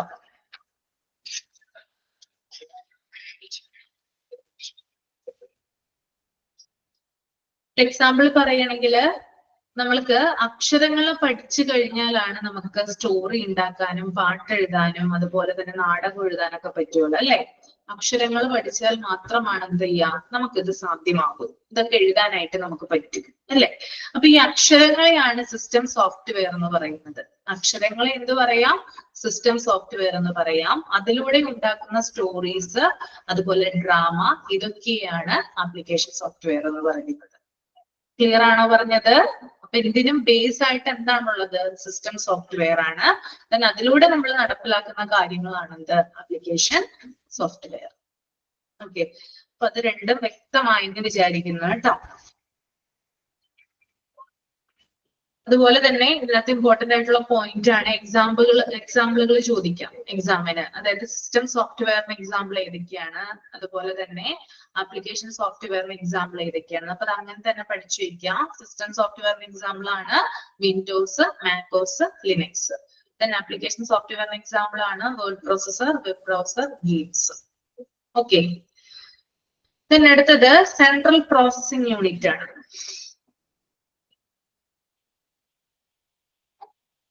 The brain of the computer that carries out instructions, performs calculation and controls data processing. അതായത് ഒരു കമ്പ്യൂട്ടറിന്റെ തലച്ചോറ് എന്നറിയപ്പെടുന്നത് സെൻട്രൽ പ്രോസസിംഗ് യൂണിറ്റ് ആണ്. ഇത് എന്ത് ചെയ്യുന്നുണ്ട്? ഇൻസ്ട്രക്ഷൻസിനെ ക്യാരി ഔട്ട് ചെയ്യുന്നുണ്ട്, കാൽക്കുലേഷൻസ് പെർഫോം ചെയ്യുന്നുണ്ട്, അതുപോലെ തന്നെ ഡാറ്റ പ്രോസസിംഗ് കൺട്രോൾ ചെയ്യുന്നുണ്ട്.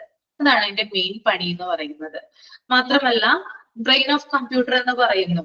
എന്തൊക്കെയാണ് ഇതിന്റെ പ്രധാന ഉത്തരവാദിത്വം എന്ന് പറയുന്നത്? അത് കൊടുത്തിട്ടുണ്ട്. എന്താണ്? ഇൻസ്ട്രക്ഷൻസ് ക്യാരി ചെയ്യുന്നു, perform calculation, controls data processing എന്ന് കൊടുത്തിട്ടുണ്ട്. മാത്രമല്ല ഇതിന്റെ മറ്റൊരു പ്രത്യേകത എന്താ? CPU ഉപയോഗിച്ചിട്ട് ചെയ്യുന്നേ നമ്മൾ ചെറിയ ക്ലാസ്സിലൊക്കെ പഠിച്ചിട്ടുണ്ടാവും അല്ലെ? All the mathematical calculation and logical comparison are done by CPU. Mathematical കാൽക്കുലേഷനും ലോജിക്കൽ കമ്പാരിസണും ചെയ്യുന്നത് ആരാണ്? CPU ആണ്. എന്തൊക്കെയാണ് മാത്തമാറ്റിക് കാൽക്കുലേഷനിൽ വരിക? സിപിയുവിന്റെ പണി എന്താ? മാത്തമാറ്റിക് കാൽക്കുലേഷനിൽ എന്തൊക്കെയാ വരിക? ഒന്ന് കമന്റ് ചെയ്തേ. മാത്തമാറ്റിക് കാൽക്കുലേഷനിൽ എന്തൊക്കെ വരും? അതായത് അഡീഷൻ വരും, സബ്സ്ട്രാക്ഷൻ വരും, മൾട്ടിപ്ലിക്കേഷൻ വരും, ഡിവിഷൻ വരും. ഇത്രയും കാര്യങ്ങൾ കൈകാര്യം ചെയ്തത് ആരാണ്? കമ്പ്യൂട്ടറിന്റെ CPU ആണ്. കേട്ടോ? അപ്പൊ ഞാനൊന്ന് പറഞ്ഞുതരാം. ഓൾ ദ CPUന്റെ പ്രത്യേകത ഇതിൽ പറഞ്ഞത് കൂടാതെ ഇതിനകത്തുള്ളത് തന്നെയാണ്. ഇതിനകത്ത് പറയുന്നുണ്ട് പെർഫോംസ് കാൽക്കുലേഷൻ, അതായത് മാത്തമാറ്റിക്കൽ കാൽക്കുലേഷൻ ആണ് ചെയ്യുന്നത് കേട്ടോ. All the mathematical calculation and logical comparison are done by CPU. Okay, example ആയിട്ട് നമുക്ക് അഡീഷൻ പറയാം, സബ്സ്ട്രാക്ഷൻ പറയാം, മൾട്ടിപ്ലിക്കേഷൻ പറയാം, ദെൻ ഡിവിഷൻ പറയാം, ദെൻ കമ്പാരിസൺ ചെയ്യുന്നു എന്ന് പറയുന്നത്. കമ്പാരിസൺ എന്നതുകൊണ്ട് ഇവിടെ എന്താ ഉദ്ദേശിക്കുന്നത്? CPU എന്ത് ചെയ്യുന്നുണ്ട്? മാത്തമാറ്റിക്കൽ കാൽക്കുലേഷനിൽ കമ്പാരിസൺ ചെയ്യുന്നുണ്ട്. നമ്മൾ കണ്ടിട്ടില്ലേ? Less than, greater than, equal to, അങ്ങനെയുള്ള കാര്യങ്ങളൊക്കെ നമ്മൾ കണ്ടിട്ടുണ്ടോ? അങ്ങനെയൊക്കെ ചെയ്യുന്നുണ്ടോ CPU? യെസ്, അതിനെയാണ് കമ്പാരിസൺ എന്ന് പറയുന്നത് കേട്ടോ. Less than, greater than, equal to.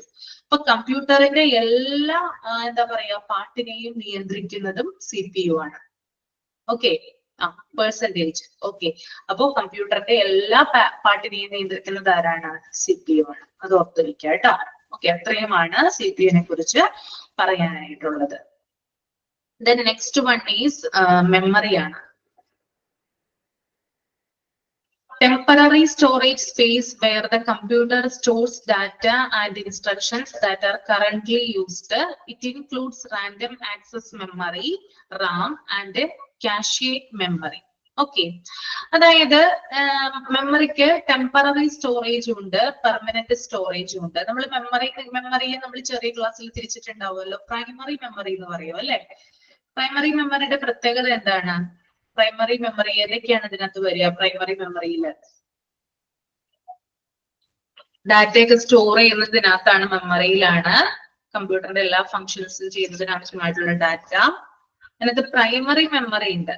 Primary memory എന്ന് പറഞ്ഞാല് അത് റാം ഉണ്ട്, റോം ഉണ്ട്. കേട്ടിട്ടുണ്ടോ? RAM and ROM. RAM and ROM കേട്ടിട്ടില്ലേ? എല്ലാം മറന്നുപോയോ നിങ്ങള്? റാം എന്ന് പറഞ്ഞാല് റാൻഡം ആക്സസ് മെമ്മറിയാണ് കേട്ടോ. ഒന്ന് എഴുതി വെക്കുക. റാൻഡം ആക്സസ് ഇവിടെ ഉണ്ട്, എന്നാലും ഞാൻ പറയുവാണ്, ഒന്ന് എഴുതി വെക്കുക. Random access memory.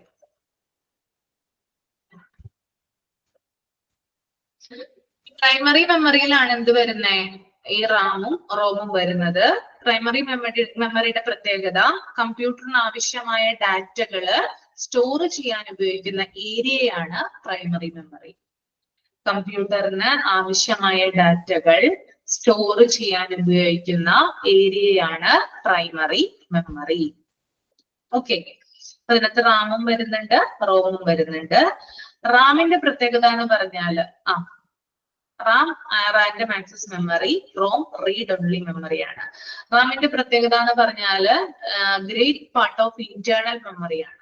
Okay, internal മെമ്മറിയിലെ ഗ്രേറ്റ് പാർട്ടായിട്ടാണ് ആര് പ്രവർത്തിക്കുന്നത്? റാം പ്രവർത്തിക്കുന്നത്. അതുപോലെ തന്നെ റാമിലാണ് എന്ത് ചെയ്യുക? എല്ലാ വിവരങ്ങളും കളക്ട് ചെയ്യുക. പക്ഷെ ഇതൊരു വോളറ്റൈൽ മെമ്മറിയാണ്, ടെമ്പററി ആണത്.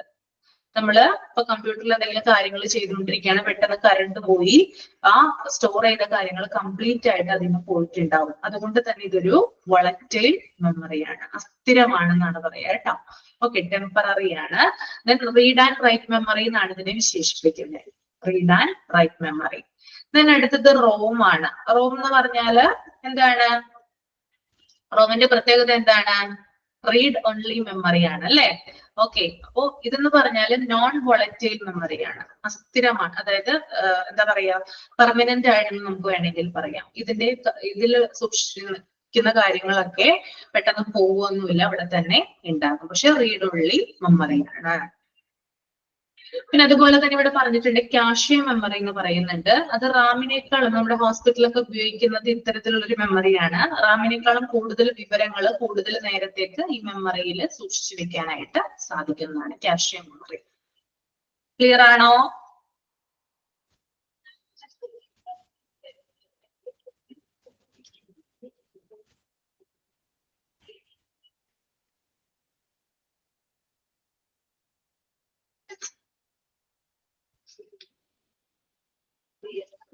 റാമോ? റാം എന്ന് പറഞ്ഞാൽ റാൻഡം ആക്സസ് മെമ്മറിയാണ് കേട്ടോ. റാൻഡം ആക്സസ് മെമ്മറിയാണ്, വോളറ്റൈൽ മെമ്മറിയാണ്. വോളറ്റൈൽ മെമ്മറിയാണ്. റോം എന്ന് പറഞ്ഞാല് റീഡ് ഓൺലി മെമ്മറി ആണ്, നോൺ വോളറ്റൈൽ മെമ്മറി ആണ്. നോൺ വോളറ്റൈൽ മെമ്മറി ആണ്. കാഷെ മെമ്മറി എന്ന് പറഞ്ഞാല് റാമിനേക്കാളും കുറച്ചുകൂടി കാര്യങ്ങള് കുറച്ചുകൂടി നേരത്തേക്ക് സ്റ്റോർ ചെയ്ത് സൂക്ഷിക്കാനായിട്ട് സാധിക്കും.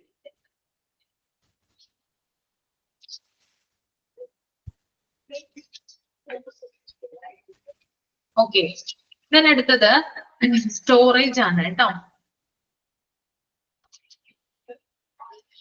Permanent storage devices, example hard disk drives, solid state drives used to store data, programs and operating system even when the computer is power off. അതായത് കമ്പ്യൂട്ടറിന്റെ പെർമനന്റ് സ്റ്റോറേജ് ആയിട്ടാണ് ഈ ഒരു ഡിവൈസിനെ കാണുന്നത്. നമുക്ക് വളരെ കാലം ലാർജ് എമൗണ്ട് ഓഫ് ഡാറ്റ എന്ത് ചെയ്യാം, പെർമനന്റ് ആയിട്ട് ഇതിനകത്ത് സൂക്ഷിച്ചു വെക്കാനായിട്ട് സാധിക്കുന്നതാണ് സ്റ്റോറേജിൽ കേട്ടോ. അപ്പൊ അതിന് ചില എക്സാമ്പിളുകൾ പറഞ്ഞിട്ടുണ്ട്. ഹാർഡ് ഡിസ്ക് ഡ്രൈവ് സ്റ്റോറേജ് ആയിട്ട് ഉപയോഗിക്കുന്ന ഒന്നാണ്. അതുപോലെ തന്നെ സോളിഡ് സ്റ്റേറ്റ് ഡ്രൈവ്സ് SSD എന്ന് പറയും, അതും ഉപയോഗിക്കുന്നു. അതുപോലെ തന്നെ കോമ്പാക്ട് ഡിസ്ക്, ഇങ്ങനെയുള്ള കാര്യങ്ങളൊക്കെ ഉണ്ടല്ലോ. അപ്പോൾ ഇത്തരത്തിലുള്ള ഇതിനെയാണ് നമ്മൾ സ്റ്റോറേജ് ഡിവൈസസ് എന്ന് പറയുന്നത്. വളരെ കാലം ലാർജ് എമൗണ്ട് ഓഫ് ഡാറ്റ നമുക്ക് ഇതിനകത്ത് സൂക്ഷിച്ചു വെക്കാനായിട്ട് സാധിക്കും. ക്ലിയർ ആണോ? അടുത്തത് പറഞ്ഞോട്ടെ.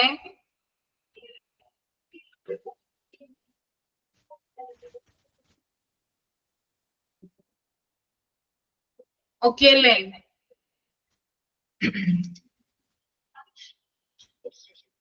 Then input-output devices.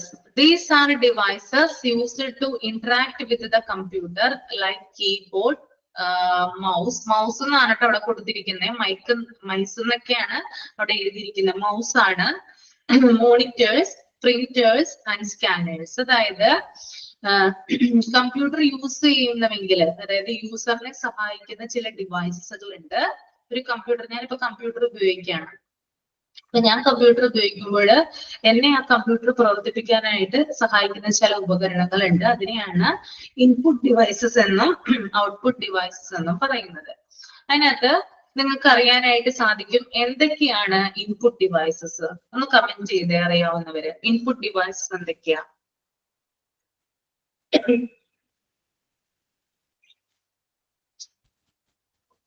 Input devices ഏതൊക്കെയാണ്? കീബോർഡ് ഇൻപുട്ട് ഡിവൈസസ് ആണ്. പിന്നെ ഇൻപുട്ട് ഡിവൈസ് ആണ്. പിന്നെ മൗസ് ഇൻപുട്ട് ഡിവൈസ് ആണ്. ടച്ച് സ്ക്രീൻ ഒന്ന് എഴുതിയെടുത്തോളൂ കേട്ടോ. ടച്ച് സ്ക്രീൻ ഇൻപുട്ട് ഡിവൈസസ് ആണ്. സ്കാനർ ഇൻപുട്ട് ഡിവൈസ് ആണ്. മൈക്രോഫോൺ ഇൻപുട്ട് ഡിവൈസ് ആണ്. Then barcode reader. ദെൻ എന്താണ്, വേറെ എന്തെങ്കിലും ഉണ്ടോ?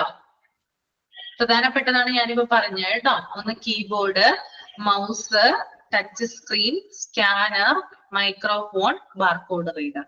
ഇത്രയും കാര്യങ്ങൾ എന്ത് ഡിവൈസസ് ആണ്? ഇൻപുട്ട് ഡിവൈസസ് ആണ്. ഇൻപുട്ട് ഡിവൈസസ് എന്ന് പറഞ്ഞാൽ ക്യാമറ. Okay, camera. അതായത് നമ്മൾ എന്ത് ചെയ്യുന്നുണ്ട്, വിവരങ്ങൾ കൊടുക്കാനായിട്ട്, നമ്മുടെ നിർദ്ദേശങ്ങളൊക്കെ കൊടുക്കാനായിട്ട് ഉപയോഗിക്കുന്ന ഉപകരണങ്ങളാണ് എന്ത്, ഇൻപുട്ട് ഡിവൈസസ് എന്ന് പറയുന്നത്. നമുക്ക് വിവരങ്ങൾ എന്ത് ചെയ്യാം, അതിലൂടെ കമ്പ്യൂട്ടറിലേക്ക് പാസ് ചെയ്യാനായിട്ട് പറ്റും. പ്രിന്റർ ഇൻപുട്ട് അല്ല കേട്ടോ, ഔട്ട്പുട്ട് ആണ്. നമുക്ക് വിവരങ്ങൾ കമ്പ്യൂട്ടറാണ് നമുക്ക് തിരിച്ചു തരുന്നത്.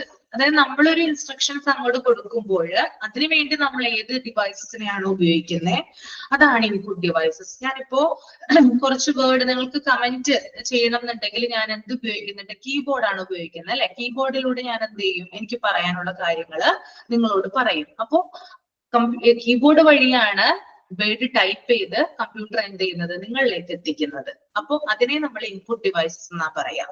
ഓക്കെ, ഇനി അത് നിങ്ങൾക്ക് കാണുന്നത് മോണിറ്ററിലൂടെയാണ്. മോണിറ്ററുടെ ഔട്ട്പുട്ട് ഡിവൈസ് ആണ്. അതായത് നമ്മൾ കൊടുക്കുന്ന നിർദ്ദേശങ്ങള് നമ്മൾക്ക് തിരികെ എന്തായിട്ട് ഔട്ട്പുട്ട് ആയിട്ട് കിട്ടുന്നത് ഔട്ട്പുട്ട് ഡിവൈസുകളിലൂടെയാണ്. വ്യത്യാസം മനസ്സിലായോ ശ്രീജയ്? വ്യത്യാസം മനസ്സിലായോ മോളെ? പ്രിന്റർ ഔട്ട്പുട്ട് ഡിവൈസ് ആണ് കേട്ടോ. അപ്പോ ഇൻപുട്ട് ഡിവൈസ് ഞാൻ പറഞ്ഞു, കീബോർഡ് ഉണ്ട്, മൗസ് ഉണ്ട്, ടച്ച് സ്ക്രീൻ ഉണ്ട്, സ്കാനർ ഉണ്ട്, മൈക്രോഫോൺ ഉണ്ട്, ബാർകോഡ് റീഡർ ഉണ്ട്. ഇനി ഔട്ട്പുട്ട് ഡിവൈസസ്. ഔട്ട്പുട്ട് ഡിവൈസസ് എന്ന് പറഞ്ഞാല് മെയിൻ ആയിട്ട് മോണിറ്റർ ഔട്ട്പുട്ട് ഡിവൈസസ് ആണ്. അതുപോലെ തന്നെ പ്രിന്റർ എന്താണ്? ഔട്ട്പുട്ട് ഡിവൈസസ് ആണ്. ദെൻ സ്പീക്കർ GPS പ്ലോട്ടർ, അതൊക്കെ എന്താണ്? മെയിൻ ആയിട്ടുള്ള ഔട്ട്പുട്ട് ഡിവൈസസ് ആണ് കേട്ടോ. അത് മനസ്സിലാക്കി വെക്കുക. ദെൻ കുറച്ച് കാര്യങ്ങൾ പറഞ്ഞുതരാം. ബേസ് ആയിട്ടുള്ള കാര്യങ്ങളാണ് ഇത്. നമ്മൾ പഠിക്കുമ്പോൾ അത് അറിഞ്ഞിരിക്കണം.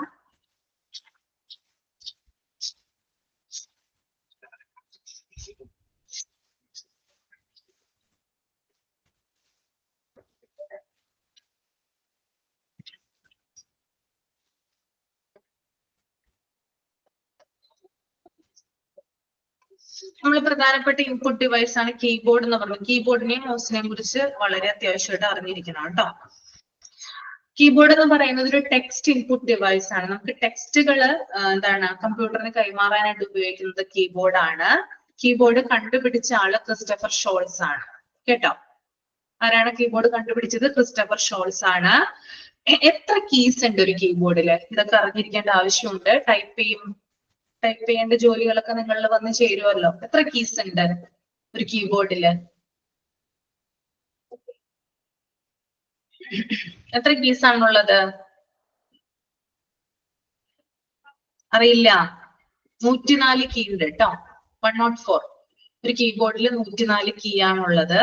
അതിനകത്ത് എന്താ പറയാ, ആൽഫ ന്യൂമറിക് കീസ് എന്ന് പറയുന്നത് A to Z വരെയും 0 to 9 വരെയുള്ള കീകളെയാണ് ആൽഫ ന്യൂമറിക് കീസ് എന്ന് പറയുന്നത്. ഫങ്ഷണൽ കീസ് എന്ന് പറയുന്നത് F1, F2, F3 അങ്ങനെ F12 തുടങ്ങിയ കീസ് ഉണ്ട്. അതിനെ ഫങ്ഷണൽ കീ എന്ന് പറയും. ദെൻ അതുപോലെ തന്നെ മോഡിഫയർ കീസ് എന്ന് പറയുന്ന കീസ് ഉണ്ട്. അതാണ് ആൾട്ട്, കൺട്രോൾ, ഷിഫ്റ്റ്. ഇതൊക്കെ നിങ്ങൾ കണ്ടിട്ടുണ്ടോ? കണ്ടിട്ടുണ്ട് അല്ലേ? അതുപോലെ തന്നെ ടോഗിൾ കീസ് ഉണ്ട്. ടോഗിൾ കീസ് ആണ് caps lock, number lock. Toggle keys. Then navigational keys ആണ് 4 ആരോസ്. 4 ആരോസ് എന്ന് പറഞ്ഞാല് പേജ് അപ്പ്, പേജ് ഡൗൺ, അങ്ങനെ ആരോസ് കണ്ടിട്ടില്ലേ നിങ്ങള്? അതിനെ നാവിഗേഷൻ കീ എന്നാണ് പറയാ. ഇതൊക്കെ അടിസ്ഥാനമായിട്ട് അറിഞ്ഞിരിക്കേണ്ട കാര്യങ്ങളാണ്. പിന്നെ അതുപോലെ തന്നെ മൗസ് എന്താ പറയാ, ഡഗ്ലസ് ബാർട്ട് ആണ് മൗസ് കണ്ടുപിടിച്ചത് കേട്ടോ. അത് അറിഞ്ഞിരിക്കുക. ആദ്യമായിട്ട് മൗസ് പ്രൊഡക്റ്റ് ചെയ്ത്, അതായത് ഇൻട്രൊഡ്യൂസ് ചെയ്ത കമ്പനി സെറോസ്പാക്ക് എന്ന് പറയുന്ന കമ്പനിയാണ്. ഇത്രയും 2 കാര്യങ്ങൾ മാത്രമാണ് ബേസിക് ആയിട്ട് അറിഞ്ഞിരിക്കേണ്ടത് കേട്ടോ. ക്ലിയർ ആണോ?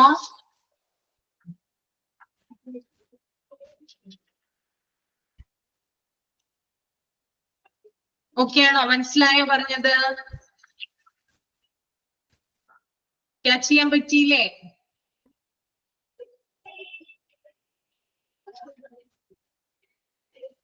ക്യാച്ച് ചെയ്യാൻ പറ്റിയില്ലേ? എന്താണ് ഇതിനെ ക്യാച്ച് ചെയ്യാൻ പറ്റാത്ത? എനക്കൊന്നും ക്യാച്ച് ചെയ്യാൻ പറ്റിയില്ല. അതായത് ഒരു കീബോർഡില് സ്പീഡ് ഉണ്ടോ? ഓക്കെ, എന്നാ ഞാൻ പറഞ്ഞു. ഓക്കെ, ഞാൻ പതുക്കെ പറഞ്ഞുതരാം. നമ്മള് ബേസ് ആയിട്ട് അറിഞ്ഞിരിക്കേണ്ട കാര്യമായതുകൊണ്ട് മാത്രമാണ് കീബോർഡിനെ കുറിച്ച് പറഞ്ഞത്. കാരണം നമ്മൾ കീബോർഡ് കൈകാര്യം ചെയ്യുന്ന ആളുകളാണ്, അല്ലെങ്കിൽ ഇനി കൈകാര്യം ചെയ്യാനുള്ള ആളുകളാണ്. അതുകൊണ്ട് തന്നെ കമ്പ്യൂട്ടറിൽ കീബോർഡ് കണ്ടുപിടിച്ചത് ക്രിസ്റ്റഫർ ഷോൾസ് എന്ന് പറയുന്ന വ്യക്തിയാണ്.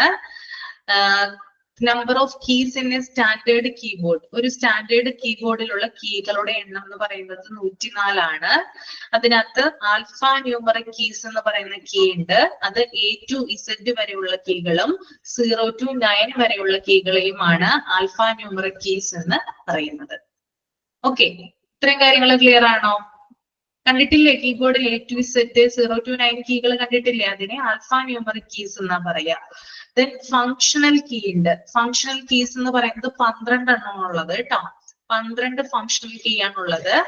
F1 തുടങ്ങി F12 വരെയുള്ള കീകൾ കമ്പ്യൂട്ടറിന്റെ ഫങ്ഷണൽ കീ ആണ്. ഓക്കെ, ദെൻ അതുപോലെ തന്നെ മോഡിഫയർ കീസ് ഉണ്ട്. മോഡിഫയർ കീസ് എന്ന് പറഞ്ഞാല് ആൾട്ട്, കൺട്രോള്, ഷിഫ്റ്റ് തുടങ്ങിയ കീകളെയാണ് മോഡിഫയർ കീസ് എന്ന് പറയുന്നത്. ദെൻ അതുപോലെ തന്നെ ടോഗിൾ കീസ് ഉണ്ട്. ടോഗിൾ കീസ് എന്ന് പറഞ്ഞാല് ക്യാപ്സ് ലോക്ക്, നമ്പർ ലോക്ക് മുതലായ കീകളെ ടോഗിൾ കീസ് എന്നാണ് പറയാ. TOGGLE.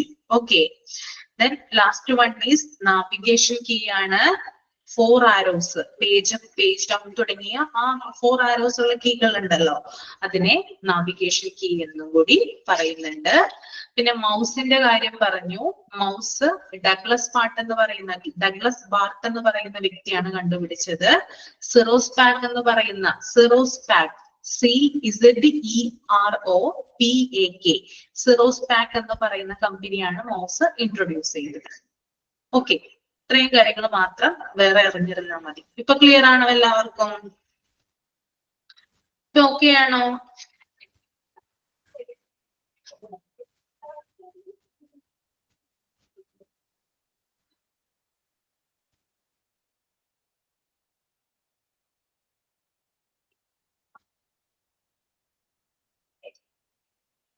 ഇനി അടുത്തത് ഓപ്പറേറ്റിംഗ് സിസ്റ്റം ആണ് കേട്ടോ. Operating system OS, operating system software that controls computer resources, controls hardware devices, and provides a user interface for interacting with the computer. ഇവിടെ എന്താ പറയുന്നേ? യൂസേഴ്സിനും കമ്പ്യൂട്ടറിന്റെ ഹാർഡ്വെയറിനും ഇടയിൽ പ്രധാന മധ്യസ്ഥനായി പ്രവർത്തിക്കുന്ന ഒരു പ്രത്യേക തരം സിസ്റ്റം സോഫ്റ്റ്വെയർ ആണ് ഓപ്പറേറ്റിംഗ് സിസ്റ്റം. ഒന്നുകൂടി പറഞ്ഞുതരാം. യൂസേഴ്സ്, അതായത് കമ്പ്യൂട്ടർ ഉപയോഗിക്കുന്ന ആളിനും അതുപോലെ കമ്പ്യൂട്ടറിന്റെ ഹാർഡ്വെയർ, എന്തൊക്കെയാണ് ഹാർഡ്വെയർ? ഫിസിക്കലായിട്ട് നമുക്ക് തൊട്ട് നോക്കാൻ പറ്റുന്നത് അല്ലെ? ഹാർഡ്വെയറിനും ഇടയിൽ പ്രധാന മീഡിയേറ്റർ ആയിട്ട് പ്രവർത്തിക്കുന്ന ഒരു പ്രത്യേക തരം സിസ്റ്റം സോഫ്റ്റ്വെയർ ആണെന്ത്? ഓപ്പറേറ്റിംഗ് സിസ്റ്റം എന്ന് പറയുന്നത്. ഒരു കമ്പ്യൂട്ടറിലെ മറ്റെല്ലാ പ്രോഗ്രാമുകളും നിയന്ത്രിക്കുകയും ആപ്ലിക്കേഷൻ സോഫ്റ്റ്വെയർ പ്രവർത്തിപ്പിക്കുന്നതിനുള്ള ഒരു പ്ലാറ്റ്ഫോമായി വർത്തിക്കുകയും ചെയ്യുന്നു. എന്താണ് ഇതിന്റെ ഡ്യൂട്ടി എന്ന് പറഞ്ഞാല്? ഒരു കമ്പ്യൂട്ടറിലെ മറ്റെല്ലാ പ്രോഗ്രാമുകളും നിയന്ത്രിക്കുകയും ആപ്ലിക്കേഷൻ സോഫ്റ്റ്വെയർ പ്രവർത്തിക്കുന്നതിനുമുള്ള ഒരു പ്ലാറ്റ്ഫോം ആയിട്ട് വർത്തിക്കുകയും ചെയ്യുന്നു. അതാണ് ഓപ്പറേറ്റിംഗ് സിസ്റ്റത്തിന്റെ പ്രത്യേകത. ഓക്കെ, നമുക്കിപ്പോ ഞാനിപ്പോ ഇവിടെ നിന്ന് ഉപയോഗിക്കുന്നുണ്ട്, ഞാൻ ധാരാളം ഹാർഡ്വെയർ അല്ലെ, ഞാൻ എന്ത് ചെയ്യുന്നുണ്ട്? ടച്ച് ചെയ്യുന്നുണ്ട് അല്ലെ? അപ്പൊ അതിനിടയിൽ നിന്നുകൊണ്ട് ഒരു മീഡിയേറ്റർ ആയിട്ട് എന്റെ ഫങ്ഷൻസിനെയൊക്കെ കൈകാര്യം ചെയ്യുകയും കൺട്രോൾ ചെയ്യുകയും ചെയ്യുന്നത് ഓപ്പറേറ്റിംഗ് സിസ്റ്റം ആണ്. ഓക്കെ, ക്ലിയർ ആയല്ലോ?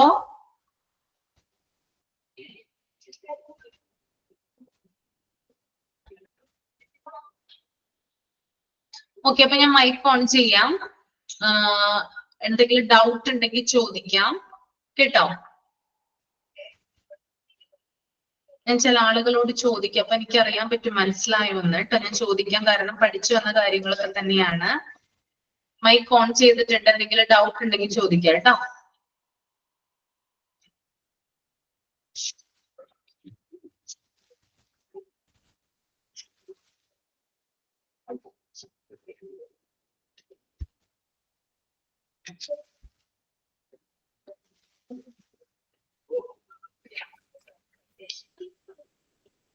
ശ്രീജ, സുജിത്ത്, എന്തെങ്കിലും ഡൗട്ട് ഉണ്ടോ മോളെ? ഡൗട്ട് ഉണ്ടോ? മാഡം കീബോർഡ് ഇൻവെന്റ് ചെയ്ത ആരാണെന്ന് പറയാൻ എഴുതിയെടുക്കാൻ പറ്റിയില്ല. കീബോർഡിന്റെ കാര്യങ്ങൾ പറഞ്ഞാൽ എഴുതിയെടുക്കാൻ പറ്റിയില്ലേ? ബേസ് ആയിട്ട് കീബോർഡ് കണ്ടുപിടിച്ചത് ആരാന്നുള്ള ക്രിസ്റ്റഫർ ഷാൾസ്. അതിനകത്ത് നമുക്ക് പ്രധാനമായിട്ടും കീബോർഡും മൗസും ആണ് നമ്മൾ എപ്പോഴും ഉപയോഗിക്കുന്നത് കമ്പ്യൂട്ടറിന്റെ അല്ലെ? അതുകൊണ്ടാണ് ഇതിനെ കുറിച്ച് ഡീറ്റെയിൽ ആയിട്ട് പറഞ്ഞത് കേട്ടോ. ക്രിസ്റ്റഫർ ഷാൾസ് ആണ് അത് കണ്ടുപിടിച്ചത്. അറിയുന്ന ടോപ്പിക് ആണെന്ന് പറഞ്ഞിട്ടാണോ മാം ഓടി ചാപ്റ്റർ കംപ്ലീറ്റ് ചെയ്യുന്നത്? ഇല്ല, ഞാൻ ഓടിയാണോ കംപ്ലീറ്റ് ചെയ്തത്? പറഞ്ഞില്ലേ സ്പീഡായിരുന്നു? പറഞ്ഞു തന്ന എല്ലാം ഓക്കെ ആണ്, പക്ഷെ സ്പീഡ് കുറച്ച് കൂടുതലാണോ എന്നൊരു ഡൗട്ട് ഉണ്ടായിരുന്നത്. സ്പീഡ് കൂടുതലായിരുന്നോ? എന്തെങ്കിലും ക്യാച്ച് ചെയ്യാൻ പറ്റാത്തുണ്ടെങ്കിൽ ഞാൻ പറഞ്ഞുതരാം കേട്ടോ. ഇല്ല മാം, ഓക്കെ ആണ്, പറഞ്ഞതെല്ലാം ഓക്കെ ആണ്, പക്ഷെ ഇങ്ങനൊരു ഡൗട്ട് എനിക്ക് മാത്രമൊന്നും എനിക്ക് അറിയില്ല ഉണ്ടായിരുന്നു. അതെയോ? സ്പീഡ് കൂടിയിരുന്നോ? എല്ലാം ക്ലിയർ ആയില്ലേ?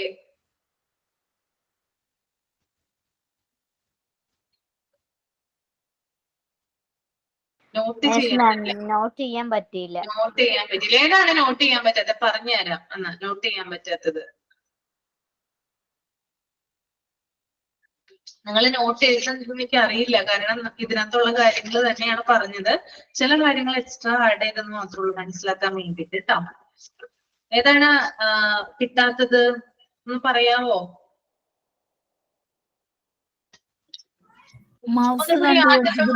പറഞ്ഞുതരാം, ആദ്യം തൊട്ട് ഒന്നും കൂടി പറഞ്ഞുതരാം. ഫസ്റ്റ് വൺ കേട്ടോ, കുറച്ച് കുഴപ്പമില്ല. ആദ്യം തൊട്ട് ഒന്നും കൂടി പറയാം. എന്തെങ്കിലും ഉണ്ടെങ്കില് പറഞ്ഞാൽ മതി കിട്ടാത്തത് കേട്ടോ. ഫസ്റ്റ് പോയിന്റോടേക്ക് പറയാം. അതായത് നമ്മുടെ ഡിജിറ്റൽ ഡാറ്റ പ്രോസസ്സ് ചെയ്യുകയും സംഭരിക്കുകയും ചെയ്യുന്ന ഇലക്ട്രോണിക് ഉപകരണങ്ങളാണ് കമ്പ്യൂട്ടറുകള്.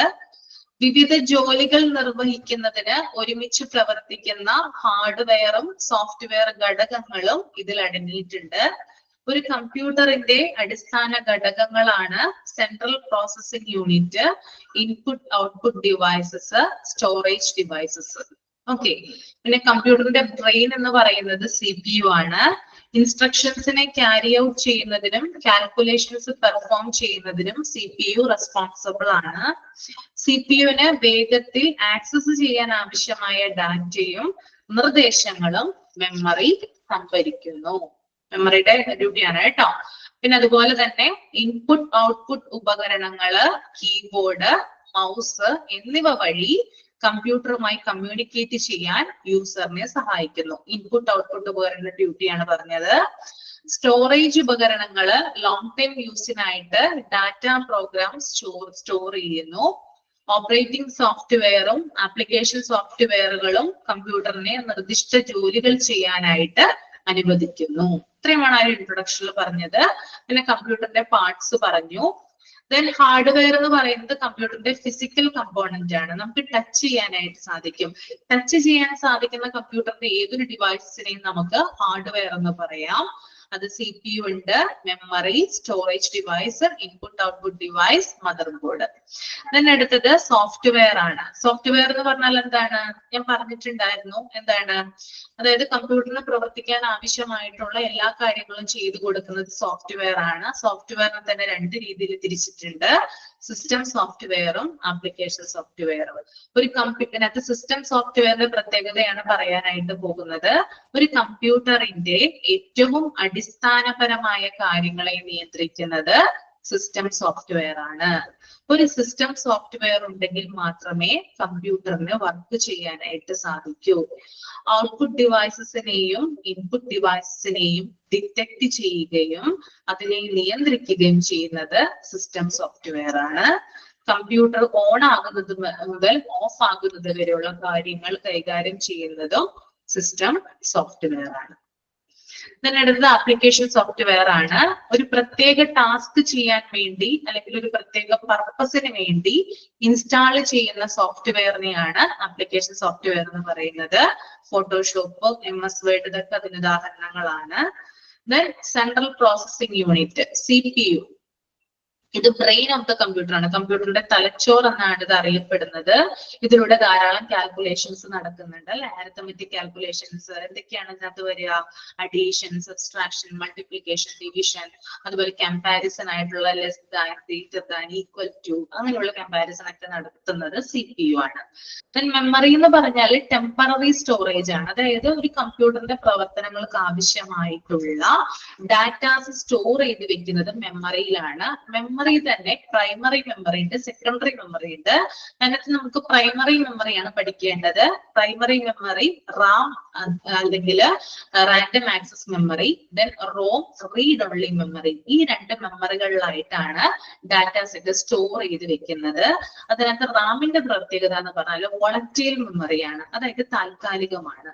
ഓക്കെ, നമ്മളൊരു ഫംഗ്ഷൻ ചെയ്തുകൊണ്ടിരിക്കുമ്പോൾ പെട്ടെന്ന് കറണ്ട് പോവുകയാണെങ്കിൽ പിന്നീട് കറണ്ട് വന്നത് ഓൺ ആകുമ്പോൾ ആ സിസ്റ്റത്തിൽ നിന്ന്, ഈ റാമിൽ നിന്ന് ആ വിവരങ്ങളൊക്കെ നഷ്ടപ്പെടും.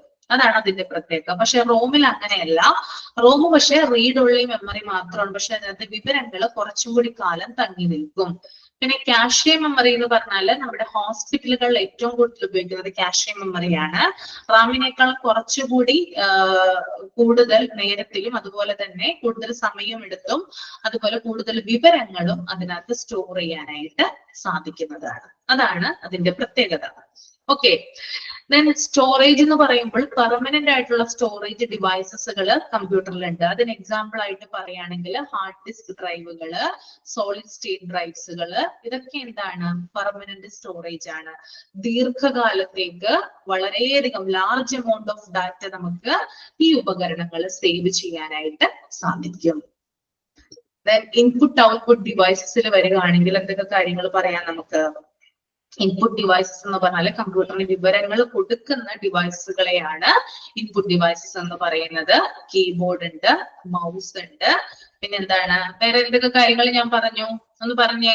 എന്തൊക്കെയാണ് ഇൻപുട്ട് ഡിവൈസസ്? മൈക്കോൺ ആണ്, പറഞ്ഞോളൂ. എന്തൊക്കെയാ? അതൊക്കെ കിട്ടിയില്ലേ? ടച്ച് സ്ക്രീൻ ഉണ്ട്, സ്കാനർ ഉണ്ട്, ദെൻ ബാർകോഡ് റീഡർ, ഇതൊക്കെ എന്താണ്? ഇൻപുട്ട് ഡിവൈസസ് ആണ്. ഇതിലൂടെയാണ് നമ്മൾ കമ്പ്യൂട്ടറിന് വിവരങ്ങൾ അങ്ങോട്ട് പാസ് ചെയ്യുന്നത്. ദെൻ കമ്പ്യൂട്ടർ നമുക്ക് വിവരം ഇങ്ങോട്ട് തരുന്നത് എന്തിലൂടെയാണ്? ഔട്ട്പുട്ട് ഡിവൈസസിലൂടെയാണ്. ഔട്ട്പുട്ട് ഡിവൈസസ് എന്ന് പറഞ്ഞാൽ എന്തൊക്കെയാണ്? മോണിറ്റർ ഉണ്ട്, സ്പീക്കർ ഉണ്ട്, പ്ലോട്ടർ ഉണ്ട്, ഇതൊക്കെ എന്താണ്? ഔട്ട്പുട്ട് ഡിവൈസസ് ആണ്. Okay. Last one operating system ആണ്. ഓപ്പറേറ്റിംഗ് സിസ്റ്റം എന്ന് പറയുമ്പോൾ ഞാനിപ്പോ കമ്പ്യൂട്ടറുമായിട്ട് അതായത് ഞാനിപ്പോ കമ്പ്യൂട്ടർ നോക്കിയിരിക്കുകയാണ് അല്ലെ, ഞാൻ എന്ത് ചെയ്യുന്നുണ്ട്? കമ്പ്യൂട്ടർ പ്രവർത്തിപ്പിക്കുന്നുണ്ട്. അപ്പോ ഞാൻ എന്ന് പറയുന്ന യൂസറും കമ്പ്യൂട്ടറും തമ്മിൽ പ്രവർത്തിക്കണമെങ്കിൽ അതിന് ഇടനിലക്കാരനായിട്ട് ഒരാൾ വേണം. ഇടനിലക്കാരനായിട്ട് നിന്നുകൊണ്ട് എന്റെ സംഭാഷണങ്ങളെ നിങ്ങളുടെ മുമ്പിൽ എത്തിക്കുകയും അത് കൈകാര്യം ചെയ്യുന്ന ഒരു പ്രത്യേകതരം സോഫ്റ്റ്വെയർ എന്നാണ് എന്ത്? Operating system. ഇപ്പൊ ക്ലിയർ ആണോ ശ്രീജ? എല്ലാവർക്കും ക്ലിയർ ആയോ? ആ മാം ക്ലിയർ ആണ്. എനിക്ക് മുമ്പേ ക്ലിയർ ആയിരുന്നു. പക്ഷെ ഞാൻ മാമിന്റെ അടുത്ത് ഒരു ഡൗട്ട് ചോദിച്ചതാണ്, സ്പീഡ് കൂടിയോ എന്നുള്ളത്. ആണല്ലേ? Okay okay. ഇപ്പൊ എല്ലാവർക്കും ക്യാച്ച് ചെയ്യാൻ പറ്റിയിട്ടുണ്ടല്ലോ? വിട്ടുപോയ കാര്യങ്ങൾ ഇനി ആർക്കെങ്കിലും ഉണ്ടോ? ഇല്ല, എല്ലാവർക്കും ക്യാച്ച് ചെയ്യാൻ പറ്റിയിട്ടുണ്ട്. ഓക്കെ.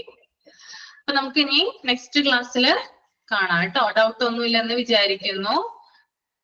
നെക്സ്റ്റ് ക്ലാസ്സിൽ നമ്മൾ വേർഡ്, പവർ പോയിന്റ്, എക്സൽ അതിന്റെ ഉപയോഗവും അതുപോലെ തന്നെ എന്തൊക്കെ കാര്യങ്ങളാണ് അതിൽ യൂസ് ചെയ്യുന്നത്, എന്തൊക്കെയാണ് അതിന്റെ ഫോർമാറ്റ്, അതൊക്കെയാണ് നമ്മൾ പഠിക്കുക കേട്ടോ. Okay ma'am, thank you. Thank you. Okay, ma'am. Thank you, ma'am.